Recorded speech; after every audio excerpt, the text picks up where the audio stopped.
हुआ इनफ और उसमें हमारे सिख दोस्त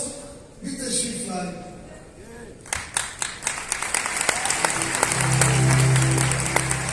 तमाम जद्दोजहद का इजहार और मुजाहरा था, लेकिन जो एक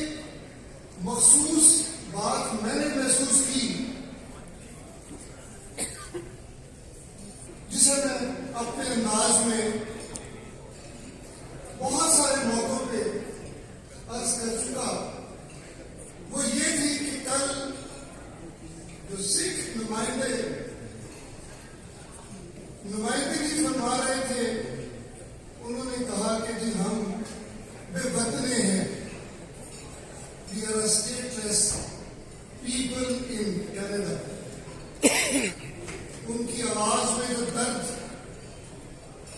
उनकी आवाज में जो कसम खुशी